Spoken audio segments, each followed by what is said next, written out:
امریکہ کا 16واں صدر، جو دراز قد اور نہایت دبلی پتلی قامت کا حامل شخص تھا، شکل و صورت کا بھی کوئی اتنا حسین نہ تھا اور اپنی زندگی کے بڑے حصے میں مقروض رہا۔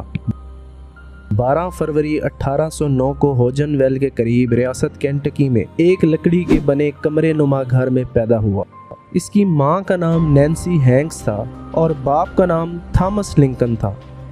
تھامس لنکن نے ریاست کینٹکی میں 160 ایکڑ زمین کاشت کی غرض سے خریدی، مگر عدالت میں زمین کی ملکیت کا مقدمہ ہارنے پر تمام زمین کھو بیٹھا اور حالات کی مجبوری کے تحت ابراہام لنکن اور اس کا خاندان 1816 میں ریاست انڈیانا منتقل ہو گئے۔ 1818 میں بہت ہی کم عمری میں زہریلا دودھ پینے کی وجہ سے اس کی ماں نینسی ہینکس کا بھی انتقال ہو گیا۔ لنکن کی ماں کے انتقال کے 1 سال بعد تھامس لنکن واپس کینٹکی گیا اور سارا بش جانسن سے دوبارہ شادی کر لی، جو اس سے عمر میں سال ہی چھوٹی تھی اور خود بھی ایک بیوہ تھی۔ چونکہ وہ مقروض تھی، لہٰذا اس کے تمام قرضے واپس کیے اور اسی رات اپنی بیوی اور 3 بچوں سمیت واپس انڈیانا آ گیا۔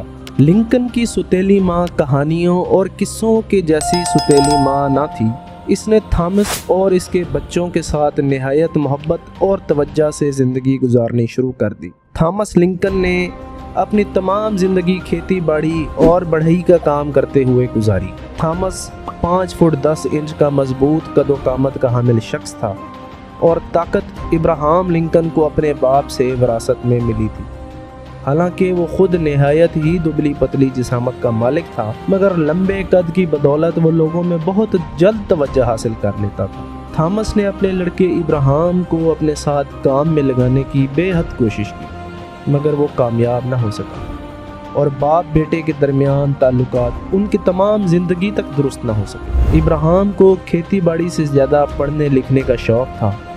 ابراہام اور تھامس میں ایک قدر مشترک تھی کہ دونوں کہانی سنانے کے فن کے ماہر تھے، جبکہ ابراہام لنکن تو لوگوں کی نقل اتارنے میں بھی کمال مہارت رکھتا تھا۔ 1828 میں اس کی اکلوتی بہن سارا کے انتقال کے بعد تھامس کے سوا ابراہام کا کوئی خونی رشتہ دار زندہ نہ رہا۔ 1830 میں لنکنز نے ایک بار پھر ہجرت کی اور اس بار ان کی منزل تھی ریاست ایلینوائے۔ تھامس سے ابراہام کے تعلقات ہمیشہ ہی کشیدہ رہے اور آخر کار 1831 میں جب ابراہام 22 سال کا ہو چکا تو دونوں باپ بیٹوں نے اپنی راہیں جدا کر لیں اور 1851 میں جب ابراہام کو اس کے سوتیلے بھائی جان جانسن نے، جو اس کی دوسری ماں سے پیدا ہوا تھا، خبر دی کہ ان کا باپ آخری سانسیں گن رہا ہے، تو ابراہام نے جواب دیا کہ وہ اپنے باپ کو ملنے یا دیکھنے نہ آ سکے گا کیونکہ اس کی اپنی بیوی بیمار ہے اور تھامس کچھ ہی عرصے بعد انتقال کر گیا۔ ابراہام لنکن اپنی جوانی کے اوائل دنوں سے ہی جارج واشنگٹن سے بے حد متاثر تھا۔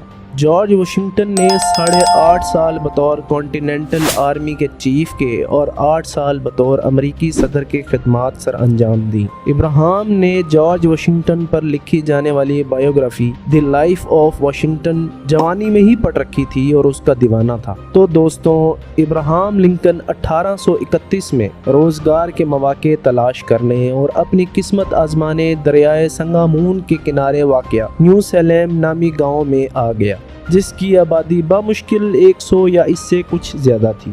اپنے معاشی حالات کو سدھارنے کے لیے ابراہام لنکن نے نیو سیلم میں ایک تاجر ڈنٹن آفٹ کے پاس ایک جہاز میں جو جانوروں کو دریائے سنگامون سے دریائے ایلینوائے کے ذریعے مسیسپی اور نیو اورلینز تک تجارت کی غرض سے لے جاتی تھی، اس میں نوکری کر لی۔ نیو اورلین کی آبادی اس وقت 40,000 نفوس پر مشتمل تھی اور یہ شہر سیاہ فام غلاموں کی تجارت کا مرکز تھا۔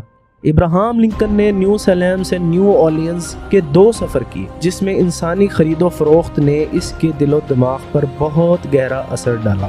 وہ سیاہ فام غلاموں کو بے بسی کے عالم میں منڈیوں میں پڑا دیکھتا تو دل ہی دل میں کڑتا رہتا، مگر اس کے بس میں کچھ نہ تھا، لہٰذا خاموشی سے تمام حالات کا مشاہدہ کرتا رہتا۔ صرف 2 ہی سفر کے بعد 1831 میں ہی ابراہم لنکن نے بطور کلرک آفٹ کے آفس میں کام کرنا شروع کر دیا، مگر یہاں بھی اس کا دل نہ لگا، اور 1832 میں ابراہم لنکن نے اپنی زندگی میں پہلی اور آخری بار 3 ماہ کے لیے فوج میں اپنی خدمات کا آغاز کیا۔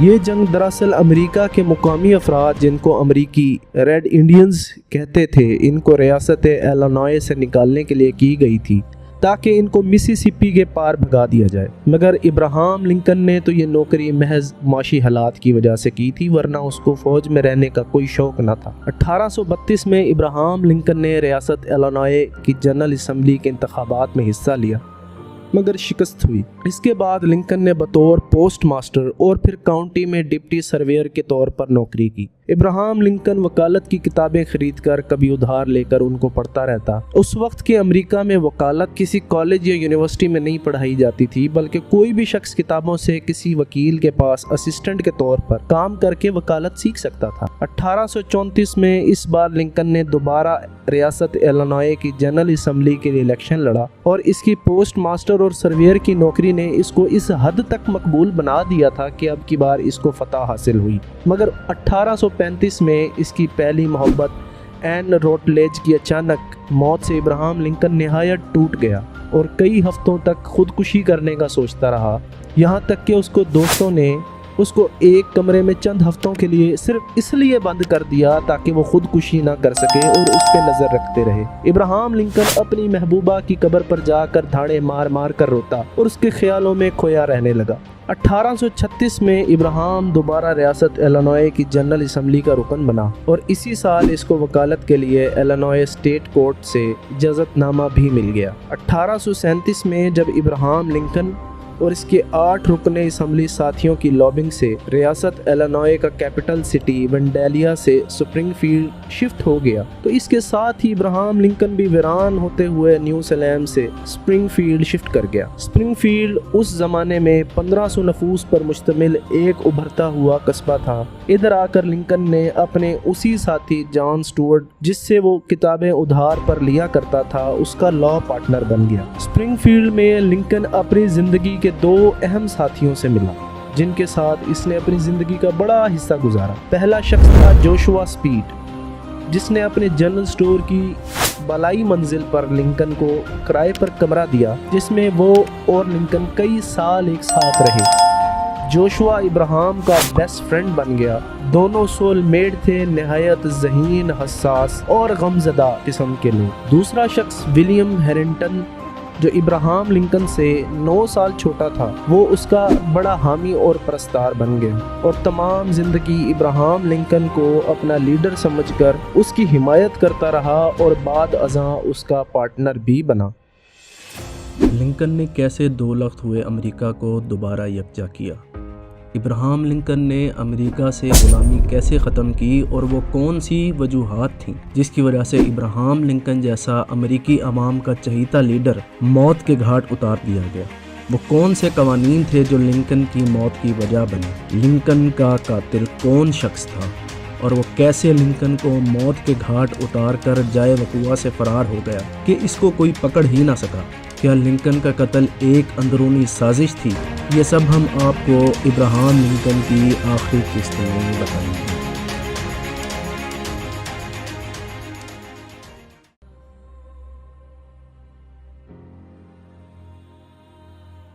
جب ابراہم لنکن 1839 میں سپرنگ فیلڈ شفٹ ہوا تو اس کی ملاقات ریاست کینٹکی کے ایک امیر وکیل اور business man Robert Smith Tod کی بیٹی میری ٹاڈ سے ہوئی۔ پہلی ملاقات میں ہی لنکن کو میری ٹاڈ پسند آ گئی، اور یہ ملاقات کروانے میں بھی جان سٹورٹ کا کردار تھا، جو لنکن کا لا پارٹنر تھا اور میری ٹاڈ کا رشتے میں کزن بھی تھا۔ جنوری 1841 میں دونوں کی شادی کی تاریخ طے کی گئی، مگر لنکن کے اصرار پر ہی تاریخ تبدیل کر کے 4 نومبر 1842 کو طے کر دی گئی۔ لنکن کو میری ٹاڈ سے 4 بیٹے ہوئے، مگر سوائے سب سے بڑے بیٹے رابرٹ لنکن کے تمام لڑکے کم عمری میں ہی انتقال کر گئے۔ ان دنوں ابراہام لنکن اسپرنگ فیلڈ میں وکالت کر رہا تھا اور خوب پیسے کما رہا تھا۔ لنکن وگ پارٹی میں شامل تھا اور میری ٹاڈ کا والد اور لگ بھگ تمام رشتہ دار اسی پارٹی کے رکن تھے، مگر لنکن کے سیاہ فاموں کی غلامی کے خلاف باتیں اور دلائل سن کر اس کی اپنی ہی پارٹی کے لوگ اس سے نالاں رہنے لگے، حتیٰ کہ عوام بھی لنکن کی انہی باتوں کی وجہ سے اس کو ناپسند کرنا شروع ہو گئی۔ ان تمام حالات کو دیکھتے ہوئے لنکن نے کچھ عرصہ سیاست سے دوری اختیار کر لی اور محض وکالت پر اپنی توجہ دینے لگ گیا۔ وہ اپنے دلائل سے ججز کو نہ صرف حیران کرتا بلکہ اس کے ساتھی وکیل بھی اس کے بارے میں کہتے تھے کہ جو مخالف وکیل لنکن کو سادہ لوح انسان سمجھ کر اس کا مقابلہ کرتا ہے، وہ جلد ہی خود کو ایک گہری کھائی میں پڑا شکست خوردہ پاتا ہے۔ اس کا ایک ساتھی وکیل ہیرنڈن اس کی موت کے بعد اس کی بائیوگرافی میں کہتا ہے کہ لنکن کسی بھی کیس کی تحقیق میں نہ صرف ہر اٹھنے والے سوال کی جڑ تک جاتا تھا بلکہ اس جڑ کو بھی کھود ڈالتا تھا۔ لنکن محض دلائل دینے کی حد تک اکتفا نہ کرتا تھا بلکہ وہ کیس کے درمیان ججز کے جذبات سے کھیلنا بھی خوب جانتا تھا۔ ہیرنڈن اس کے ایک کیس کی تفصیل اس طرح بیان کرتا ہے کہ 1776 کے امریکی انقلاب کے ایک جنگی ہیرو کی بیوہ رابیکا تھامس نے اپنے ایجنٹ کے خلاف مقدمہ دائر کیا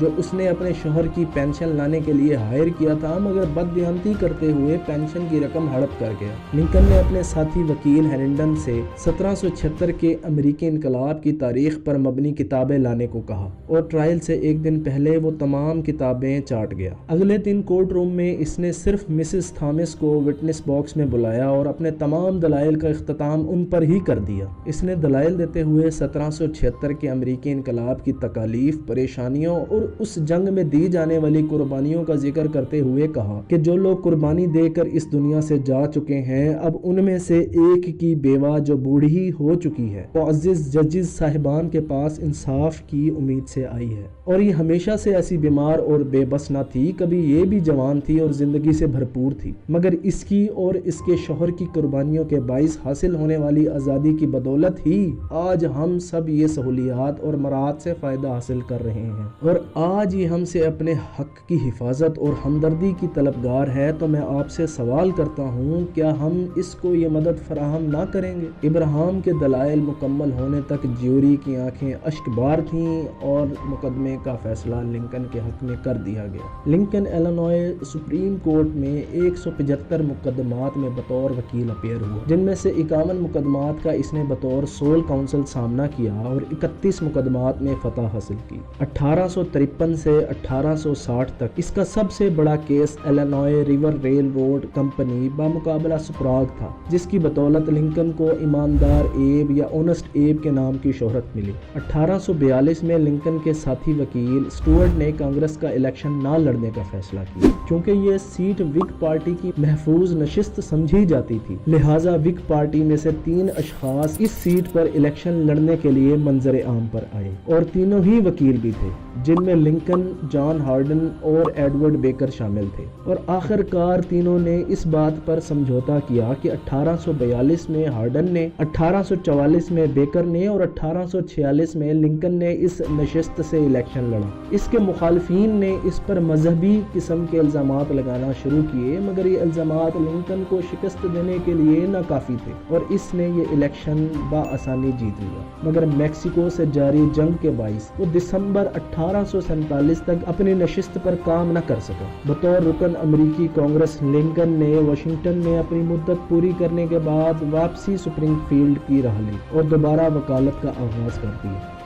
وگ پارٹی ان دنوں مقبولیت کھوتی جا رہی تھی اور جلد ہی یہ منظر عام سے غائب ہوتی چلی گئی۔ لنکن نے بھی اس پارٹی کو خیر آباد کہہ کر 1856 میں ایک نئی پارٹی ریپبلکن پارٹی جوائن کر لی، جو کہ غلامی کے مخالف چند سیاستدانوں نے مل کر بنائی تھی۔ یہ وہی ریپبلکن پارٹی ہے جس کی طرف سے جارج ڈبلیو بش اور ڈونلڈ ٹرمپ بھی منتخب ہو کر امریکی صدر کے عہدے تک پہنچ چکے ہیں۔ امریکہ میں میسوری کمپرومائز کے بعد سے ہی سیاہ فام غلاموں کی آزادی اور غلامی کے حوالے سے اختلاف رائے امریکی عوام میں پایا جانے لگا۔ لنکن جیسے لوگ جو غلامی کے خلاف تھے، شروع میں سخت عوامی رائے کی وجہ سے اس موضوع پر بات یا تو بہت کم کرتے تھے یا پھر بات کرنے سے کتراتے تھے۔ مگر اب امریکہ واضح طور پر غلامی کے مسئلے پر دو حصوں میں تقسیم ہو چکا تھا۔ جنوبی ریاستیں غلامی برقرار رکھنے کے حق میں تھیں، جبکہ شمالی ریاستیں غلامی کو ختم کرنے کے لیے جدوجہد کر رہی تھیں۔ یہ دونوں اطراف کی ریاستیں آئے روز کوئی نہ کوئی اقدامات کرتی رہتی تھیں، جن میں میسوری کمپرومائز جو 1820 میں کیا گیا تھا اسی کاوش کی ایک کڑی تھی، جس میں ریاست میسوری کو سلیو سٹیٹ جبکہ مین کو فری سٹیٹ کا درجہ دے دیا گیا تھا۔ اسی طرح 1850 کے کمپرومائز کی قراردادیں وغیرہ بھی شامل ہیں۔ غلامی کی یہ طویل بحث اب دونوں مکتبہ فکر کے لوگوں کے لیے زندگی اور موت کا مسئلہ بنتی جا رہی تھی، اور لوگ بحث و مباحثہ کرتے کرتے ایک دوسرے کی جان کے در پہ آ جایا کرتے تھے۔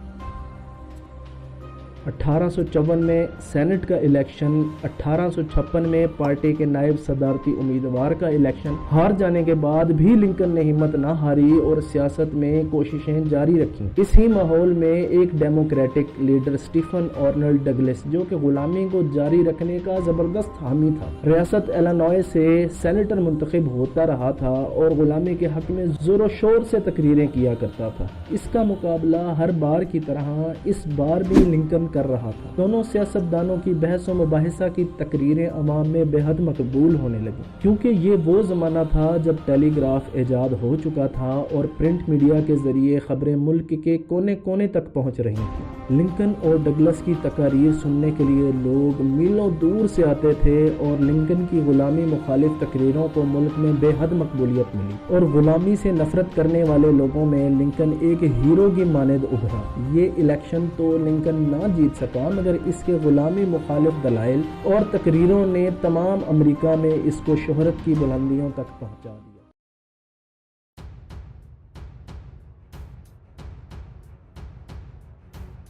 اسی شہرت کے چلتے 1860 کے امریکی صدارتی الیکشن میں ابراہام لنکن کو ریپبلکن پارٹی نے اپنا متفقہ امیدوار منتخب کیا، جبکہ ڈیموکریٹک پارٹی اپنا متفقہ صدارتی امیدوار لنکن کے مقابلے میں نہ لا سکے۔ اس کے مقابلے میں دو امیدوار صدارتی الیکشن کے لیے کھڑے ہوئے، جن میں ایک امیدوار ابراہام لنکن کا پرانا مخالف اسٹیفن ڈگلس تھا، جبکہ دوسرا امیدوار جنوبی ریاستوں سے ڈیموکریٹک پارٹی کا متفقہ امیدوار جان کیبل بریکنریج تھا۔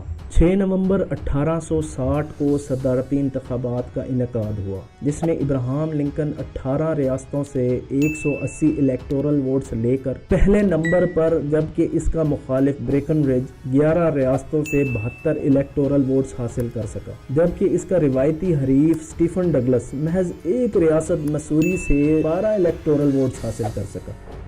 جنوبی ریاستیں ابراہام لنکن کے صدر منتخب ہونے پر سیخ پا تھیں، اور یہ ریاستیں لنکن کے صدر منتخب ہونے کو سیاہ فام غلامی کے اختتام کے طور پر دیکھ رہی تھیں۔ لہٰذا لنکن کے صدارتی عہدہ سنبھالنے سے پہلے ہی 20 دسمبر 1860 کو جنوبی کیرولائنا نے ایک علیحدگی کا آرڈیننس پاس کیا اور امریکی یونین سے آزادی کا اعلان کر دیا۔ اسی طرح فروری 1861 تک فلوریڈا، مسیسپی، الاباما، جارجیا، لوئیزیانا اور ٹیکساس نے امریکی یونین سے علیحدگی اختیار کرتے ہوئے خود کو ایک خود مختار قوم، کنفیڈریٹ اسٹیٹ آف امریکہ ہونے کا اعلان کر دیا، اور ساتھ ہی اپنا ایک الگ آئین ان ریاستوں میں نافذ کر دیا۔ 9 فروری 1861 کو کنفیڈریٹ اسٹیٹ آف امریکہ نے اپنا پہلا عبوری صدر جیفرسن ڈیوس منتخب کر لیا۔ یہ وہ وقت تھا جب لنکن اپنا صدارتی عہدہ سنبھالنے کے لیے واشنگٹن بذریعہ ریل جا رہا تھا، جبکہ اس کا ملک 2 ٹکڑے ہو چکا تھا۔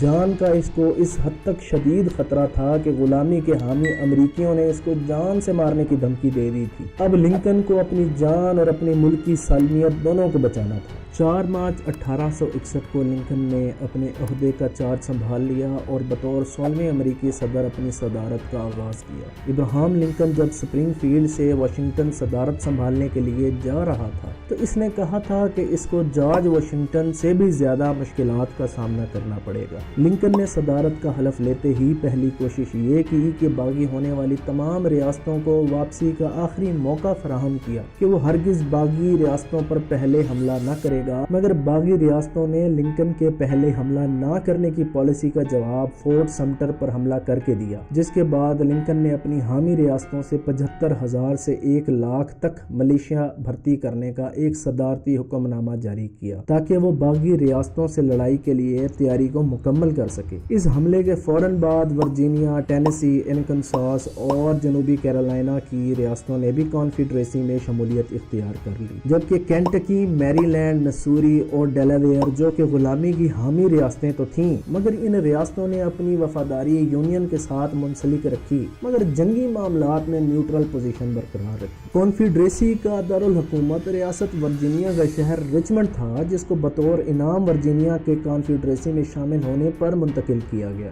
یہ شہر واشنگٹن سے محض 95 کلومیٹر کے فاصلے پر تھا، اور لنکن پر اعتماد اپنے صدارتی محل میں بیٹھا یہی سمجھ رہا تھا کہ شاید وہ جلد ہی باغی ریاستوں کی سرکوبی کر لے گا اور تمام امریکہ کو دوبارہ یکجا کر دے گا۔ لنکن کے حلف لینے کے کچھ ہفتوں بعد جب صحافی اس کا انٹرویو لینے گئے تو لنکن کی غیر سنجیدگی دیکھ کر حیران رہ گئے۔ ایک امریکی جنرل ولیم ٹی شرمن نے تو یہاں تک کہا کہ ملک ایک سلگتے ہوئے آتش فشاں پر سو رہا ہے جو کبھی بھی پھٹ سکتا ہے، جبکہ صدر اپنے دفتر میں لطیفے سنانے میں مصروف ہے۔ جولائی 1861 میں یونین کی فوج نے میجر جنرل ارون میکڈویل کے زیر قیادت کانفیڈریسی کے دارالحکومت رچمنڈ پر حملہ کر دیا اور مخالف فوج کو پیچھے دھکیلنا شروع کر دیا، مگر کانفیڈریسی فوج کو امدادی فوج مل جانے کے بعد جب انہوں نے کاؤنٹر اوفینس شروع کیا تو یونین فوج کے قدم اکھڑ گئے اور وہ اپنی جانیں بچا کر دیوانہ وار میدان جنگ چھوڑ کر بھاگ کھڑے ہوئے۔ اس مارکے کو فرسٹ بیٹل آف بل رن یا فرسٹ منساس کا نام دیا جاتا ہے۔ فرسٹ بیٹل آف بل رن کے بعد کانفیڈریسی فوج نے پلٹ کے یونین فوج پر حملہ کر دیا اور جنرل جان پوپ کی زیر قیادت یونین فوج کو لگ بھگ تباہ و برباد کر دیا۔ اس لڑائی کو سیکنڈ بیٹل آف بل رن بھی کہتے ہیں۔ اس جنگ کے بعد کانفیڈریسی فوج نے جنگ کا دائرہ اختیار سینٹرل میری لینڈ تک لے جانے کی کوشش کی۔ ورجینیا فوجی فرنٹ پر یونین فوجی قیادت کی نااہلی کی وجہ سے لنکن نے اب تمام ملٹری اسٹریٹجک پالیسی اپنے ہاتھ میں لینے کا فیصلہ کیا۔ اس نے ملٹری اسٹریٹجی پر ایک کتاب ایلیمنٹس آف ملٹری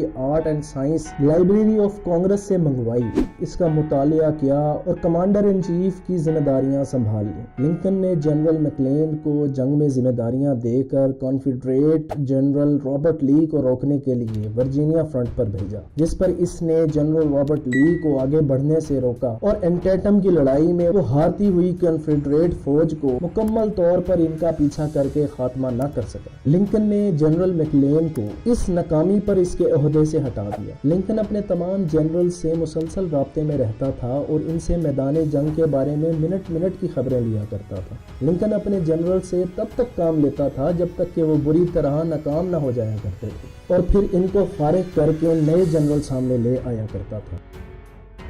زمینی شکستوں کے بعد لنکن نے سمندری اطراف سے کانفیڈریٹ حکومت کو گھیرنے کا پلان بنایا، جس کو ایناکونڈا پلان کے نام سے یاد کیا جاتا ہے۔ اس پلان کے تحت لنکن نے کانفیڈریٹ حکومت کے تمام سمندری راستوں پر اپنے بحری جہازوں کے ذریعے بندرگاہوں کو بلاک کروا دیا تاکہ باغی حکومت کو کہیں باہر کے ممالک سے مالی اور افرادی مدد حاصل نہ ہو سکے۔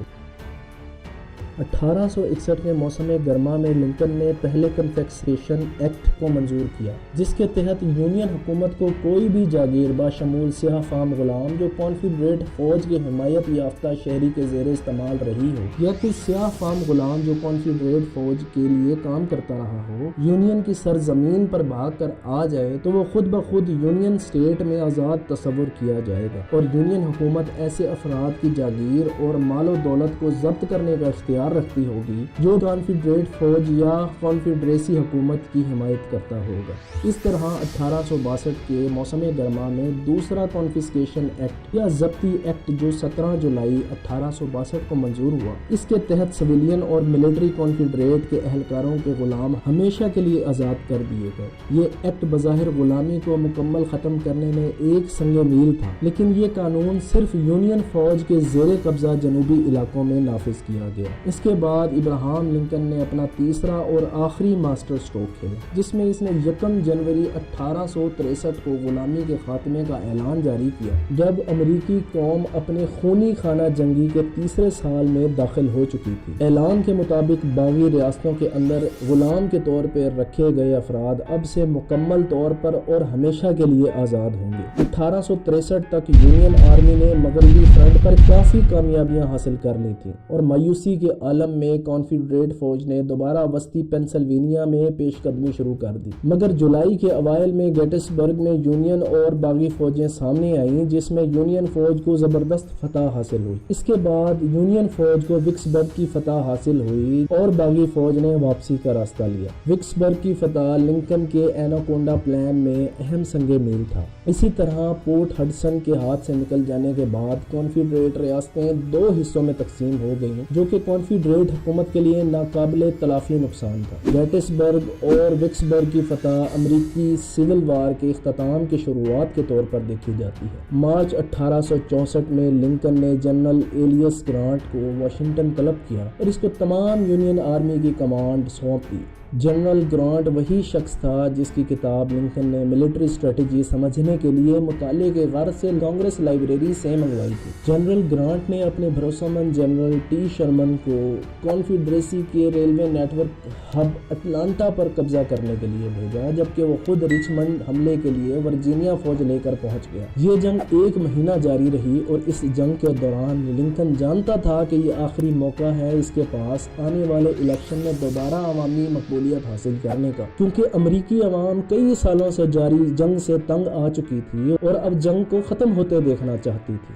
اس کے علاوہ اس کی اپنی پارٹی ریپبلکن کے کچھ لیڈر جو صدارتی امیدوار کے طور پر سامنے آنا چاہتے تھے لنکن سے چڑے رہتے تھے، جبکہ ڈیموکریٹک پارٹی نے مکلین کو اپنے صدارتی امیدوار کے طور پر نامزد کیا، جو بیٹل آف اینٹینٹم میں جنرل لی کے خلاف لڑا تھا۔